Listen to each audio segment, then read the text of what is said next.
There we go. So, as I say, welcome everyone to this meeting. I'll hand over now to Nicholas Kleinman, who can tell you a little bit more about what he's going to be talking about this evening.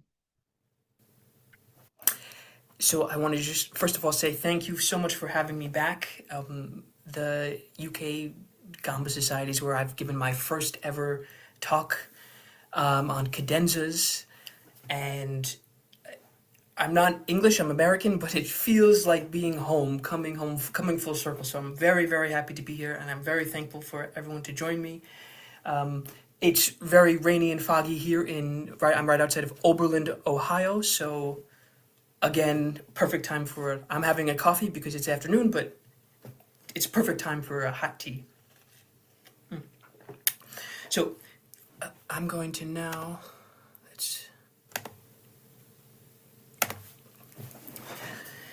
so I'll start by talking about my motivation for picking this subject. So my motivation for this comes from, simply put, I really love the gamba and I really love fugues. And sometimes peanut butter and jelly, you want to put them together and you get something even better. So I asked myself in the beginning, what kind of fugues are there for the gamba? Of course, like most of us, I was initially, in the beginning of my gamba playing life, I was struck by the hybrid role it often plays, functioning sometimes as a chordal lute instrument, sometimes as a singing melodic violin, living in this dual world of melodic behavior and harmonic duty. So many great works for this instrument are with another player playing the basso voice, and then some of them are self-accompanied, where the gambist themselves plays the melody and the harmony. To me, these works exemplify the best of both worlds, and they include, for example, Tobias Hume, Demachi, some works from the Drexel manuscript, the Liro Viol repertoire, etc., etc., etc. So the question I asked myself was, how far can polyphonic writing for the Viola da Gamba go? How many compositions attempt to be strict fugues, fugues at all, or the fugal process upon the Viola da Gamba? So today we'll discuss who composed works in this manner and how did each composer do it differently. The genre is a bit too small for us to make grand overarching conclusions. However, we can make stylistic observations by comparing the individual works of individual composers and how they incorporate idiomatic elements in their works. So the aim of this talk is to explore the fugal process and how it has been used upon the Viola da Gamba. And I was a bit specific with these words. I did not title it Viola da Gamba Fugues or Fugues for the Viola da Gamba, and there's a reason for this. This work is from the Jakob Ludwig Partiturbuch. It's a fugue for four viola da gambi and basso continuo. It's from the mid-17th century, 1662. If anyone is interested in this work or the book itself, I have the link, which I can send at the end if someone writes a comment. I have a link to the Viola.net entry for this work. Like I said, there's an entry on the Bettina Hoffmann's Viola.net website. There was also an article in the Viola da Gamba Society journal, which I have the link for. It's online. It's from 2010. So I'm happy to share that if anyone requests it at the end. If someone is so interested that they're dying to spend the next hour to talk about this work, I have some bad news. These are not the kind of fugal works that we're going to be talking about. It is indeed a polyphonic work, but it doesn't have the fuguing that one player does. Each player is for four gambists and continuo, like I said.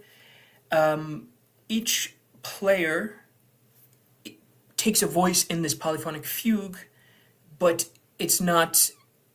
they're not fuguing themselves. They're not kind of this creating their own world of master of the polyphony themselves. So there's not this kind of idiomatic struggle that the composers will have to overcome. On a keyboard instrument, you can really follow a strict fugue, and how do you deal with that on a stringed instrument, especially one like the gamba with the special tuning system and the frets. This work, like I said, if you arrange it for a consort of recorders or a keyboard, heaven forbid, a modern string quartet, of course there's I wouldn't say you don't lose anything, but it's not like if you arranged, something idiomatic for a gamba, special gamba work that we'll look at later for another instrument, where there's idiomatic and specific things in the way it's written that are lost. I will also say I'm not including contemporary 20th and 21st century works. There are some, and they're a very interesting subject, but just for the sake of time, it's a little bit out of my area of expertise. They will be omitted. So that brings us to, of course, one of the pillar stones of our repertoire array. This is from the G minor suite from Book 3. There is another fugue, titled fugue, from Book 2, the E minor suite. They are fantastic, great works. No, I want to get rid of this. Yeah. I do not have the audacity or the chutzpah to publicly say that they're not fugues. I will say they are not exactly the kind of fugues we're looking at. They're fantastic works. They are incorporate imitative counterpoint, but they don't involve one gambist playing a subject and then a counter subject, which is an interesting qualifier to try and what are we talking about, to try and answer that question. And I hate to, open up this kind of Socratic seminar. What is a fugue in the absolute, world of forms? I'm not going to do that. Everyone can come to their own conclusions of, I like to imagine that there's a spectrum of a really strict, like a Bach keyboard organ fugue, and then we'll have things that are on the other side of the spectrum that incorporate imitative counterpoint, to some varying degree. Here you can see this example, the G minor one, as well as the E minor from Book 2. There is imitative counterpoint. In the top left is the viol, the solo viol voice, and then in the bottom right is the basso voice, so there is imitative counterpoint. You can see there is a subject. For example, in the second line, the final measure is the reiteration in the dominant, so to say. It's a great work, but if we're talking about as a qualifying statement where you were playing two voices at the same time, technically it doesn't meet the criteria. But again, I'm not saying it's not a fugue. I'm just discussing the way in which the fugal process has been used upon the gamba. So, what are we looking for? I think most likely, the fugue that will come to everyone's mind, I think there are two. The first one being from Drexel manuscript of Abel, of course a very famous work by a very famous composer. This work is in Abel's hand, and so he titled it Fuga. It's an interesting, also something to pay attention to, just something noteworthy. Did the composer title it Fugue or not? And so Murray did, so did Abel. We'll have composers who do and don't, and it's just something to consider for later on. This work, of course, uses the subject from Corelli's Opus 6, number 1. This is a legitimate fugue. This is so close to being on the spectrum of strict fugue. There are answers. There's a stretto. The piece has it all. It's a fantastic work. I'm assuming most people are familiar with it. If not, listen to it. It's a great work. I'm not going to go through and show where the modulations and really analyze the fugue so in detail. For some of them, when we have listening examples, I will, just so we don't have to strain our eyes looking at it to save time. But I think the fun of it is, us as gambists get to play these fugues and analyze them and understand them, this music making process ourselves. It's a rare opportunity for what's what keyboard players take for granted, and we have the opportunity to do so in these few rare pieces. This one, rightfully so, is one of the more famous ones, so I'm not going to spend so much more time talking about it. In 1800, the journal called the Monthly Mirror included a letter which claimed that Abel composed a fugue purposely for his friend Gainsborough to practice on the Viola da Gamba. Probably was this fugue. I personally don't know of any other solo viol fugues by Abel, so I assume it's this one. But that's what this, and of course this is about 10, Abel died in 1787, so maybe 10 or so years after he died. Interesting that he used a theme by Corelli, but these works were quite popular still then, and Peter Holman in his book Life After Death speculates could have been some sort of it could have been some sort of inside joke. Who knows? Of course, Abel is so much in the galant world, to take something like J.S. Bach or Corelli as this older style and make a fugue out of it. It probably was not lost. The irony of that probably was not lost on the audience. Of course, it's speculation, but it's safe to say. I also want to just say all of the information I've said on this work can be found in Peter Holman's book, Life After Death. It's the best resource to talk for Abel in general. It's one of the best. Specifically, in my edition, pages 208, 209. So basically, I'm inserting a giant verbal footnote from this slide. All the information, I'm very thankful, comes from Peter Holman in his book. So this brings us to ffler. We are leaving the world of really nice, definitely fugues, for something a little bit murkier. ffler is fantastic, very interesting, fantastic life. He was born 1647 in Nuremberg. He studied with Gabriel Schütz. He worked in Ansbach, and then finally Halle an der Saale. If Thomas Fritsch has an article about ffler, which I believe is the preface to this Guntersberg edition, which is on the right.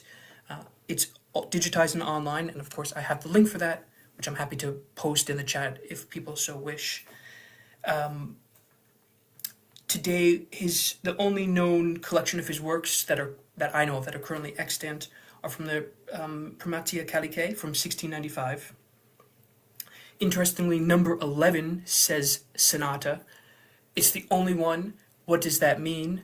I really couldn't answer that. There are 12 of them, or there's 16. Well, of all of them, they don't have any suite or sonata description, but they are written in suite style, that is prelude, allemande, courante, dance movements, etc. They don't all have preludes. Some of them do, a good handful don't. 2 of them have fugues. That would be number 11 and number 1. So stylistically, ffler is, you can see the dates, really in the 17th century. His works are tricky. To me, it's like playing Kuno, just to speak about it for a minute in case anyone doesn't know ffler so well. They go, for example, in terms of range, they can go, I think there's in the G major, it goes a fourth above, an octave above the open D string. And in the D minor suite in the Gigue, I think it's a fifth above, an octave above the open D string. So they're quite ambitious, and as you can see, they're dense works, as in thick, in a good way, dense. But we have a little adagio prelude-esque, and then as you can see on the second line, the second system rather, you have a fugue, which is labeled by him fuga. Is it a fugue? It would be odd, in my opinion, to have a fugue begin with a stretto. It is what exactly is the subject? Then I would also ask myself, in terms of that qualifying statement that I said earlier, are you playing, you know, contrapuntally with yourself? Are you playing a counter subject? No. Also, just in terms of the counterpoint that Höfler uses is his style. If you look at To Save Your Eyes on the Guntersberg edition, measure 26, so the last system, the third measure. On the second beat, you have a A and E, a fifth. The third beat, a G and D, which is a fifth. The fourth beat, F and C, which is a fifth. And then the next measure, C, G, C, which is, you know, a nice power chord. There are some contrapuntal, interesting choices, let's say, that occur in these works. We might want to ask ourselves, what does Höfler have to say about this? And here is his preface, the forward to Höfler's edition, written, of course, in Altdeutsch, which I will read and then translate. I want to thank Gabby Ruland, for the assistance in the proofreading. It's very helpful. Die Regularfugen habe ich unterweilen irregular und die Irregularen vice versa. Regular gefühlt und mich nicht andere Regel gebunden, welche wieder das Gewissen zu sündigen überredet sehen, as he says, wann sie über die musikalische Klostermauer springen und die Ton changieren. And the translation is, I have sometimes kept the regular fugues irregular and the irregulars vice versa, regular. And I have not bound myself to their rules, to the rules of fugues, which would have persuaded my mind to sin as they jump over the musical monastery wall and change the tones. Very colorful language. If we go back, he's admittedly, in very beautiful language, admittedly a little, let's say, loosey-goosey with some of the rules. This is from Suite 1, like I said. Interestingly, the Guntersberg edition is fantastic. Where it says Suite 1, that is not in the original manuscript. But everything else, in terms of Adagio, Allegro, the figures, everything else is I recommend this edition, especially for the preface. I'm now going to do the scary sing and attempt to play an audio example of this, and we could decide, you all can decide for yourselves, if it's a fugue, how much of a fugue it is. I'm not going to answer that question. I'm going to just show you the example, and let's see here.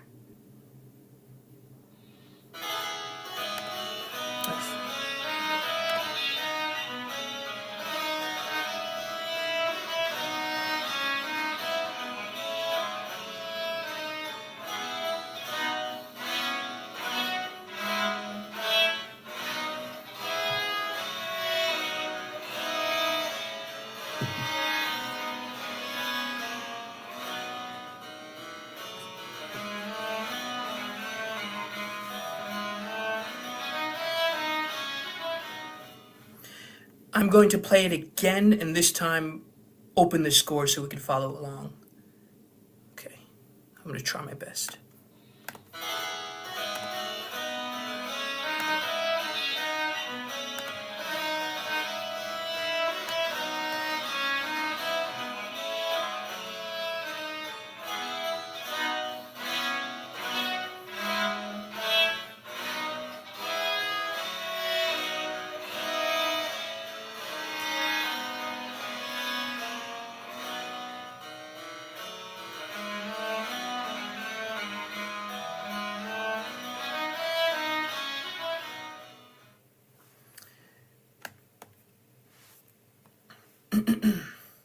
It's interesting when Höfler presents the subject in both examples, in this fugue as well as the fugue from Sonata 11, Sonata 11, he only uses idiomatic gamba writing, which is generally chord writing or suspensions. Generally, that's how he interprets idiomatic writing, how he uses idiomatic writing. We hear a lot of 2-3 suspensions, 7-6 suspensions. They occur, I wouldn't say always, but almost always in the episodic passages. That's just to say that's Höfler's interpretation, that's his contribution to the fugal process upon the Viola da Gamba. We move now to Schenk, who is a heavy hitter in the fugal process world. Schenk, another big 17th century composer for the gamba, incredibly important outside the world of fugal process, also inside of it. An interesting contribution. So we're going to look at 4 examples from Schenk, and interestingly, well, not interesting, they all come from his Scherzi Musicali. Interestingly, he uses this overture fugue form, let's say, and it's interesting because this is obviously associated with French music. At this point, I do not know of any other extant works that are they're written like that, overture and fugue. It's very scary. Of course, I would be very embarrassed if someone has a comment that says there are 10 of them by this famous composer that I should have known but didn't. But I don't know of any at this moment. My hope is that someone says, well, there are these, 10 fugues of Kunola or Buxtehude or someone that were found in some castle in Germany last week, and then our repertoire, I don't have to be embarrassed, and the repertoire for these fugues grows even larger. Similarly to Höfler, these are also with continuo. It's an interesting, it's another interesting differentiation. For example, Murray's had a separate basso voice. Abel did not. It was Drexel manuscripts, of course, unaccompanied. So these were all of the works by Schenk. These works especially are really, really, in the best way possible, dense. They're idiomatic yet very challenging and demanding. They're not. Not that, for example, the Drexel manuscript is easy, but as you can see, I've briefly highlighted in green the start of the fugue. Blue is the second voice, red is the third entry of the subject, purple is the fourth. At the red, on the 1, 2, 3, fifth system, the dot is missing, but again, you have the subject. Of course, it's not, wouldn't be seen as a strict fugue like we would think of on a keyboard. In the second subject entry, we have a 4-voice chord because the subject resolves and ends on this D, and you couldn't have that D octave. It's just idiomatically it makes sense to feel this D, F, A, D chord is probably the first chord we've all learned to play. So Schenk, of course, it's not a strict fugue as in, okay, 1 voice, 2 voice, and it's a little unrealistic to expect that from these works, especially Schenk, which is so rich. This is from the G major suite from Scherzi Musicali.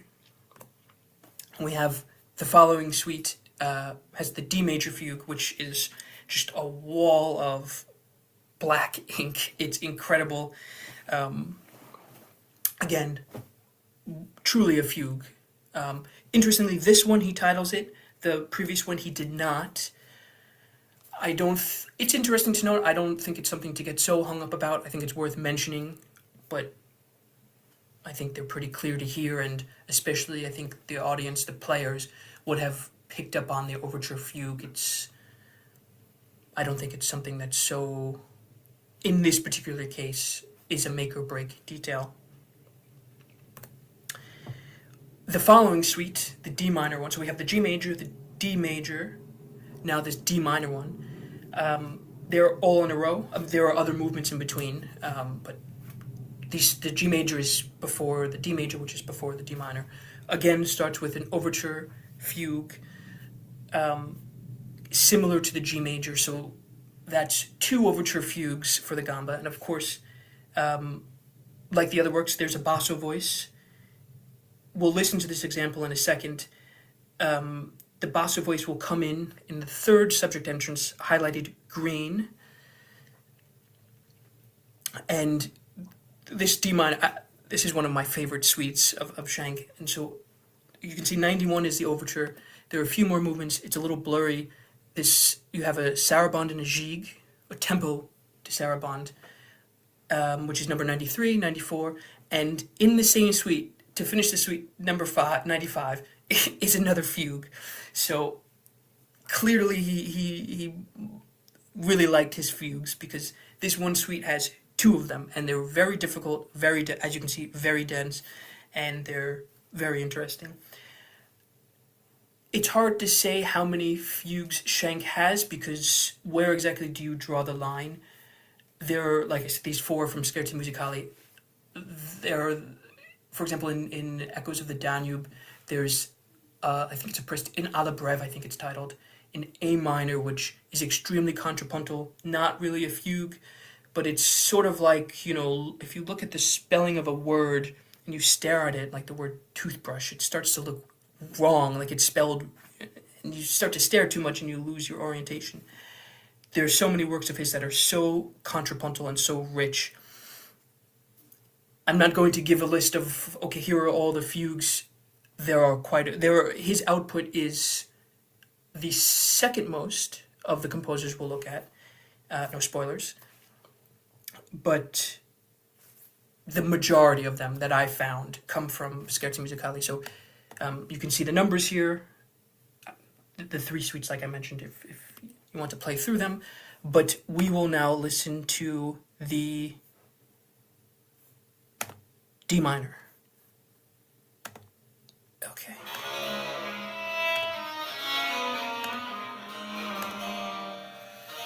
So we're starting a few measures before the fugue begins.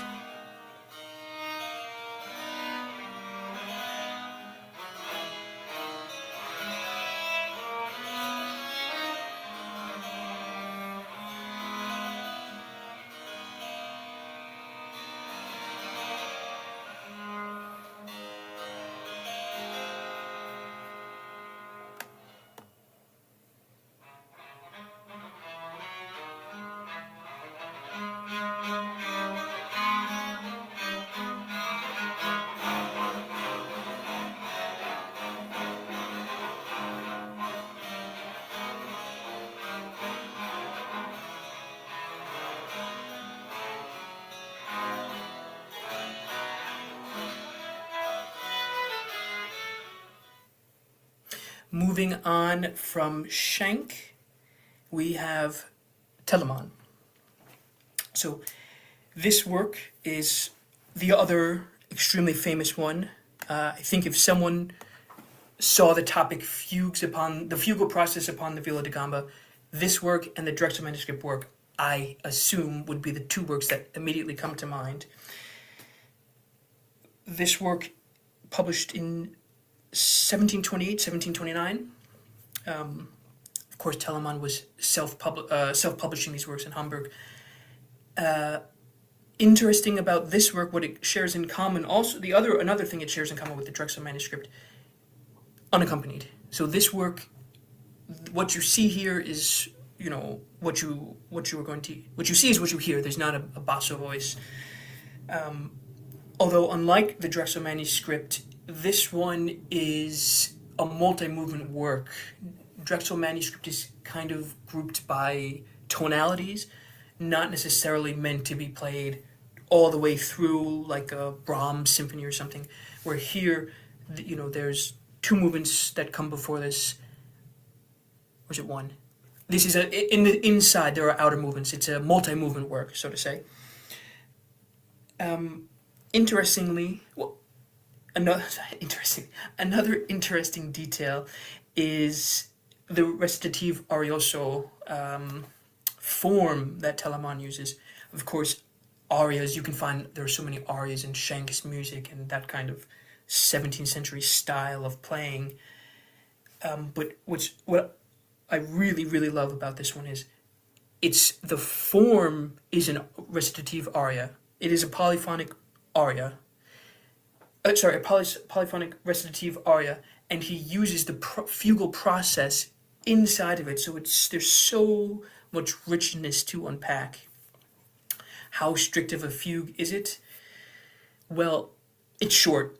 As you can see, this is all of it. I have in green highlighted the subject entries. You also have the chromatic counter subject occurring at the first uh, sounding of the subject. But the beauty of this work is, of course, Telemann doesn't label it a fugue. So he's Telemann, he can do whatever he wants. And of course, he does it very well. The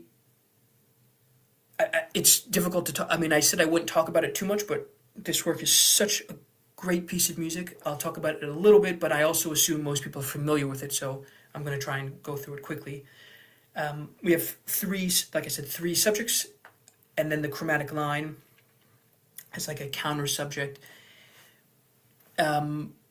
He uses the subject highlighted in purple, this descending fifth, as kind of this something your ear can grab onto while he modulates, and then he turns, where highlighted in red, he turns the counter subject upside down, and you have this ascending chromaticism in this kind of two voice polyphony. It's such a good, well written, well thought out, great welcome addition to the one of the two unaccompanied viol fugues that we'll look at today, and such a great addition to the repertoire. I think the melody's incredibly enchanting. We won't listen to it because I'm assuming most people know it.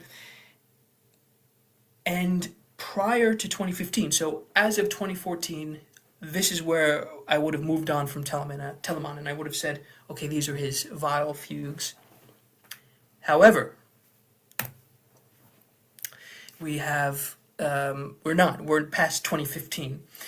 And so what we're looking at now is the Verzeichnis, ein Werkverzeichnis from some of Telemann's works, printed in Hamburg in 1734. And we can see our second to last, our penultimate entry is 12 fantasies for one violin without bass. Below that, the same, Fantasien for one Viola da Gamba without bass. Of course, these works were non-extant until 2015. Thomas Fritsch was the, of course, wonderful musicologist, and his name has come up earlier and will continue to come up. He discovered them in Ledenburg Palace near Hanover in 2015. This discovery finished the set of fantasies that were the flute, harpsichord, violin, and now we have the gamba. Interestingly, this is from 1734, what we're looking at. In 1735, Telemann advertised for the violin fantasies, and he stated in the advertisement, 6 have fugues, but 6 other are gallantries.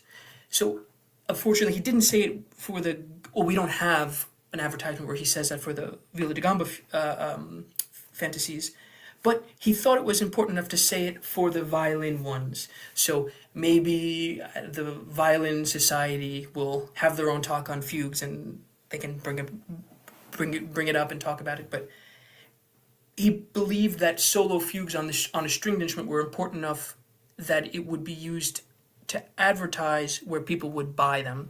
So, interesting to note. There's another advertisement that details how they were released. Of course, they were subscriptions. Telemann being self-publishing, very active as a self-publisher.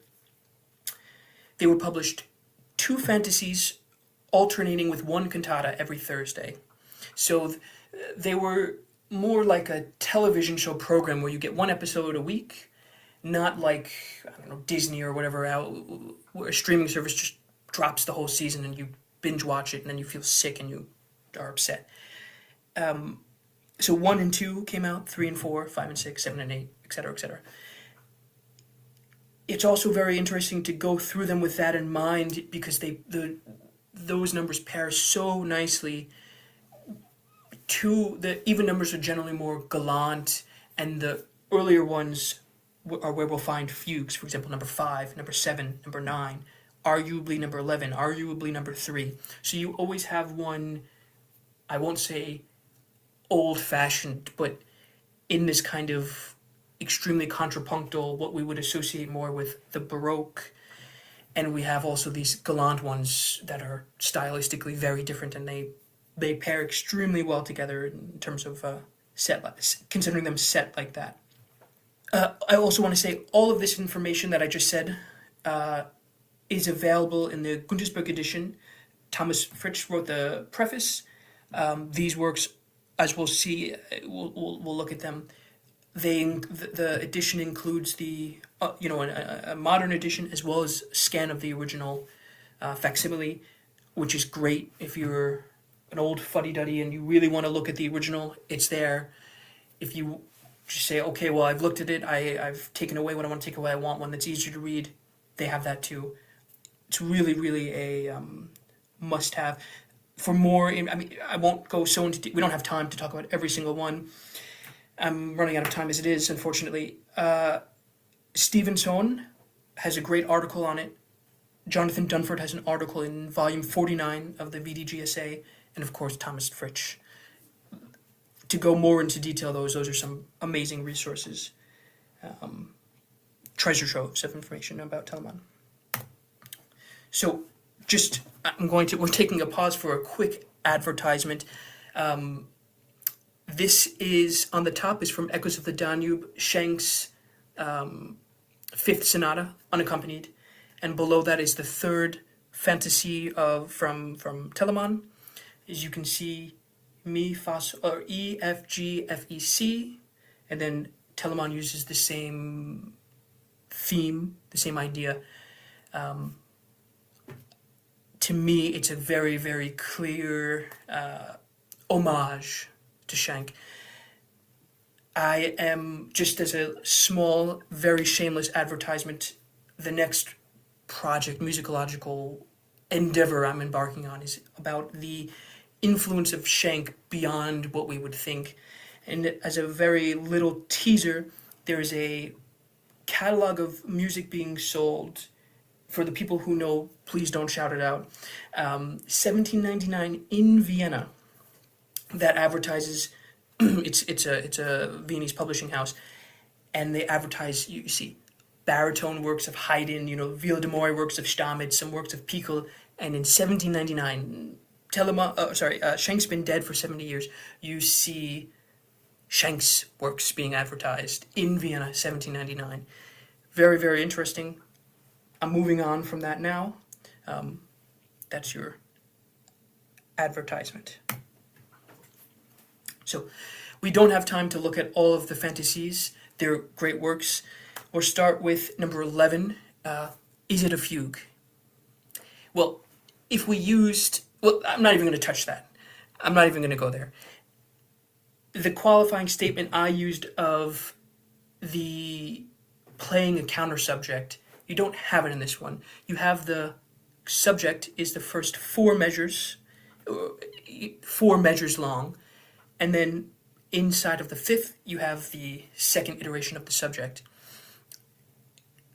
Is there a counter subject? Now I can only give a little bit of my interpretation. To me, it's always third, so it doesn't strike my ear as being a power... because it's always in parallel, my ear doesn't hear it as an independent voice. So you're using the fugal process, okay, you're for sure using imitative counterpoint. You can see in measure 6, 7, 8, 9, if I've counted right, you have what looks like really musically fantastic. On the end of beat 1, this tritone, this which begins this episodic passage, and then you have in measure 11 again, measure 13, and then you have these parallel thirds which cascade really well into 16, measure 16, the reiteration in F major of the subject. What's brilliant about these works is none of them he says, okay, this is a fugue. He uses the fugal process in works that are fantasies. This work also, the way it's written in the tonality and the using the open strings, for example, in measure 5, it's so nice for the resonance of the instrument. It is just one of the works that so approachable and idiomatic. But I've said enough about it. Let's listen to it.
So, moving along, this is also from the same series of fantasies, number 9. That was 11. This is 9, so we're going backwards. This is more, if we imagine a spectrum of a fugue, where in the fugue world of imitative counterpoint to, okay, this is a gosh darn fugue, this is a little bit closer to the strict fugue. It's interesting that the previous example as well is in 3-2. We're now in, it says common time, but it's a 4-2. I just say that and I don't comment on it further. But you can see the first handful of measures, subject, 1, 2, 3, 4. This half of measure 5, the second subject with counterpoint coming in.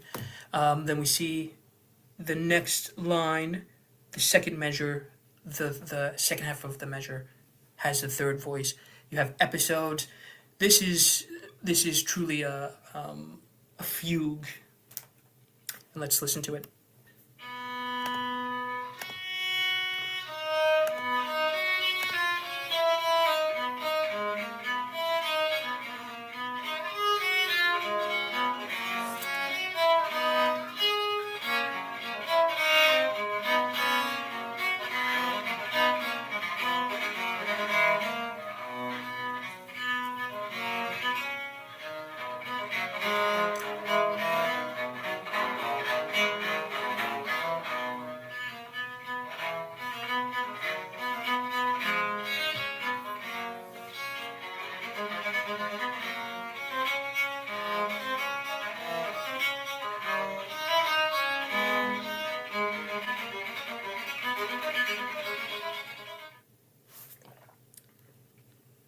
So also, I won't interpret the piece for everyone. What makes this collection of works so this how do I say, genre so interesting is it gives us viol players a chance to revel in the glory of counterpoint and to hear Telemann at his absolute genius best. And you can hear in the episodes, it's so playable. It's written where you're not struggling. You can really hear the counterpoint and enjoy it as a player. For the audience, I like to think it's easy to understand. You have sequences that move so well, they lie so well on the instrument, but then they're also so contrapuntally just genius. For example, the third line, 1, 2, the third measure where you have G and B on the strong beat, F sharp and A, F and B, E and G sharp. It's just such good counterpoint, great composer, great work, and it's a fugue, so what more can one ask for? So we don't have time, unfortunately, for to go through all of the fantasies. I don't think it would necessarily be so interesting because I imagine we're all gambists and we could, if you can't play them yourself, you can at least find a recording. They're pretty available and they're such great works. I wouldn't dare want to put my interpretation or my views on them. Just the odd one, just my final point would be the odd ones have fugues the fugal process, not fugues, the fugal process snuck in there inside of other forms, um, and the even ones are very pleasant, gallant pieces. So we move to Dollé. This one is very interesting. I think one of the lesser knowns. Maybe I'm wrong. Dollé's music is there are 5 publications, I believe, 6 total. I think Opus 5 is lost. Opus 1 is trio sonatas. 3 is for the partisu and bass. This is Opus 2. We don't know so much about Dollé. He's not as well researched as some of the other gamba composer heroes we have. There is of course, any gamba player in the 18th century or today has some connection to Murray, knows of him. Specifically, Dollé has a tombeau for the father, for Marin Murray. So, however, it could be, is it fan fiction from a distance? Do they have some sort of parasocial relationship? Do they know each other? I don't know. To be completely honest, this work, of course, he titles it Fugue. I personally, I'm going to give my opinion on it. I have a hard time hearing it because I've highlighted in blue is the subject.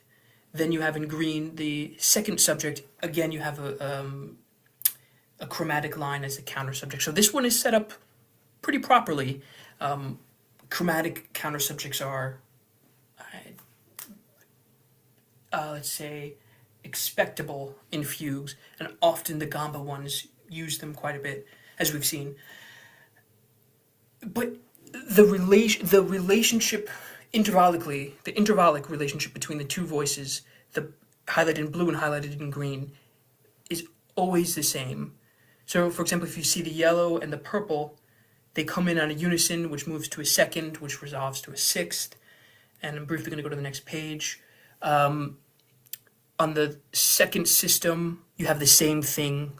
Now we've moved around in terms of tonality in a different tonal center, but the same, intervallically, it's the same of second. The fourth, again highlighted in purple, the fourth system and sixth system, you have the same game where you're always hearing the subject. So, like my comment on Telemann's always having the counter subject in the 11th fantasy being parallel thirds, to me, you're always hearing it with the same intervals. And so by the third or fourth time, I hear it more as like thematic material that is one unit instead of two subjects. But that could also be because I've listened to this so many times. It's in my ear as a worm. You know, if you heard it once in a concert, I would imagine that's a fugue. If you practice it for 6 months, okay, maybe your opinion changes. Like some of our other works, there's a basso which comes in with an entry. It's also quite long. It's the only fugue of Dollé. The Opus 2, yeah, which this one is, as I remember, has only 3 suites, and this is the only one with a fugue. It's a very, very interesting, very, very lovely piece. Very long. Also, there's a whole another third page which I didn't put because it would become too small. You'd need a magnifying glass to start seeing the subjects. But I want to just leave it. We'll listen to a little bit, and then we could say, okay, my interpretation, my unsavory opinion is barbaric and wrong, or form your own opinion, and you can enjoy the piece. We're going to listen to Peter Wagner play it. Really, really fantastic recording.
So it's clearly a fugue, and it's really just such a great addition to this really small section of our wonderful repertoire. Um, Thank you guys so much for listening to me. I'm going to stop sharing my screen now. It's been such a fun hour to talk about this subject. I hope everyone has enjoyed as much as I have. Thank you very much, Nicholas. I see we have attendees applauding, which is always nice to Oh, see. Clearly, that has gone down well. So I suggest we have some a little bit of Q&A session if you're up for that. of course. So does anybody have anything that they'd like to ask Nicholas, or any comments they'd like to make? Anybody got any hitherto undiscovered fugues or fugal processes that Nicholas might like to hear about?